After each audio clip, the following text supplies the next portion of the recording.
Breaking news చూస్తున్నాం. ప్రముఖ సినీ నటుడు నందమూరి బాలకృష్ణను పద్మభూషణ్ వరించింది. సినీ రంగంలో సేవలకు బాలకృష్ణకు పద్మభూషణ్ ని ప్రకటించారు. మొత్తం 139 మందికి పద్మ అవార్డులు ప్రకటించింది కేంద్రం. 7గురికి పద్మ విభూషణ్, 19 మందికి పద్మభూషణ్, 113 మందికి పద్మశ్రీ అవార్డులు ఇచ్చింది. 7గురు తెలుగు వారికి పద్మ అవార్డులు వచ్చాయి. దువ్వూరు నాగేశ్వర రెడ్డిని పద్మ విభూషణ్ వరించింది. వైద్య రంగంలో నాగేశ్వర రెడ్డికి పద్మ విభూషణ్ ఇచ్చారు. సాహిత్య రంగంలో కేఎల్ కృష్ణ, కళారంగంలో మాడుగుల నాగఫణి శర్మ, మందకృష్ణ మాదికకు పద్మశ్రీ ప్రకటించారు. కళారంగంలో మిర్యాల అప్పారావు, సాహిత్యంలో రాఘవేంద్రాచార్య పంచముఖికి పద్మశ్రీ ఇచ్చింది కేంద్రం.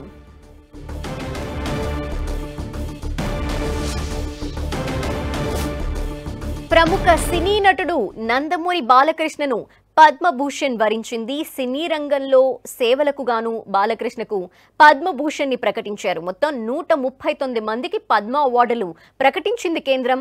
అందులో 7గురికి పద్మ విభూషణ్, 19 మందికి పద్మభూషణ్, 113 మందికి పద్మశ్రీ అవార్డులు ఇచ్చింది. అయితే 7గురు తెలుగు వారికి పద్మ అవార్డులు వచ్చాయి. డీటెయిల్స్ మా ప్రతినిధి గోపిని అడిగి తెలుసుకుందాం. గోపి, రిపబ్లిక్ డే సందర్భంగా భారత ప్రభుత్వం పద్మ పురస్కారాలకు ఎంపికైన వారి జాబితాను ప్రకటించడం జరిగింది. ఇందులో ప్రధానంగా 7గురికి పద్మ విభూషణ్ పురస్కారాలు, 19 మందికి పద్మభూషణ్, అలాగే 113 మందికి పద్మశ్రీ పురస్కారాలని ఈ ఏడాది ప్రకటించడం జరిగింది. మొత్తం 139 మంది పద్మ పురస్కారాలకు ఎంపిక అవడం జరిగింది. ప్రధానంగా కళలు, సామాజిక సేవ, ప్రజా వ్యవహారాలు, అలాగే సైన్స్ అండ్ ఇంజనీరింగ్, వాణిజ్యం, పరిశ్రమలు, వైద్యం, సాహిత్యం, విద్య, క్రీడలు, ఈ విధంగా పౌర సేవలు, ఇటువంటి విభిన్న రంగాల్లో అత్యుత్తమ ప్రతిభ కనబరిచిన వారిని గుర్తిస్తూ ఈ పద్మ పురస్కారాలని, భారత అత్యున్నత పురస్కారాల్లో భారత రత్న మొదటి పొజిషన్ లో ఉంటే, ఇటు పద్మ విభూషణ్ 2వ అత్యున్నత పురస్కారం, 3వ అత్యున్నత పురస్కారం పద్మభూషణ్, 4వ అత్యున్నత పురస్కారం పద్మశ్రీగా భారతదేశంలో ఉన్నాయి. సో వీటికి సంబంధించి తెలుగు రాష్ట్రాలకు సంబంధించి ముఖ్యంగా ఈసారి పురస్కారాలకు సంబంధించి అనేక మంది ప్రముఖులు ఎంపిక అవ్వడం జరిగింది.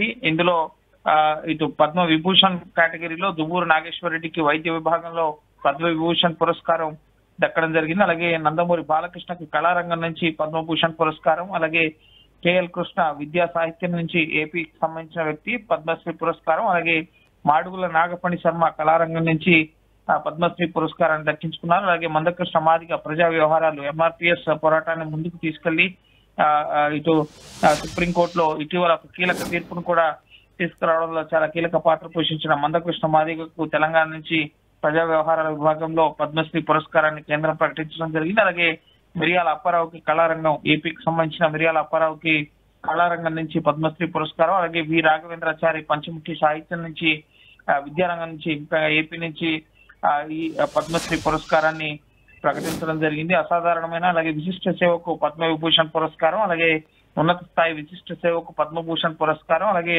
ఏ రంగంలోనైనా సరే విశిష్ట సేవ చేసిన వారికి పద్మశ్రీ పురస్కారాన్ని అందిస్తూ ఉంటారు. ఈ ఏడాది మార్చి అలాగే ఏప్రిల్ నెలలో రాష్ట్రపతి భవన్ లో జరిగే కార్యక్రమంలో ఈ అవార్డు పురస్కార గ్రహీతలందరికీ కూడా ఈ పురస్కారాలని రాష్ట్రపతి ద్రౌపది ముర్ము చేతుల మీదుగా ప్రదానం చేయడం జరుగుతుంది. ప్రధానంగా నందమూరి బాలకృష్ణకి కళారంగం నుంచి పద్మభూషణ్ పురస్కారం అందుకోవడం పట్ల సినీ రంగం మొత్తం కూడా ఇటు ఆయన ఎమ్మెల్యేగా కూడా, హిందూపూర్ ఎమ్మెల్యేగా కూడా ఉన్నారు. అలాగే తెలుగు సినీ ఇండస్ట్రీలో చాలా పేరున్న వ్యక్తిగా ప్రతి ఒక్కరు కూడా హర్షం వ్యక్తం చేస్తున్న పరిస్థితి. ప్రతి ఒక్కరు కూడా అభినందనలు తెలుపుతున్నారు ఈ పద్మ పురస్కార గ్రహీతలందరికీ కూడా. సో ఈసారి అనేక దేశాలకు సంబంధించిన ప్రముఖులకు కూడా ఇటు ఈ పురస్కారాలని ప్రకటించడం జరిగింది. 23 మంది మహిళలు ఉన్నారు. అలాగే 10 మంది విదేశీయులకు కూడా ఈ పద్మ పురస్కారాలని కువైట్, బ్రెజిల్, అమెరికా, అలాగే జపాన్, ఈ విధంగా వివిధ దేశాలలో ముఖ్యంగా విశిష్ట సేవలు అందించిన వివిధ రంగాల్లో ప్రముఖులకు కూడా ఈసారి పద్మ పురస్కారాలని కేంద్రం ప్రకటించడం జరిగింది. Okay, thank you Gopi.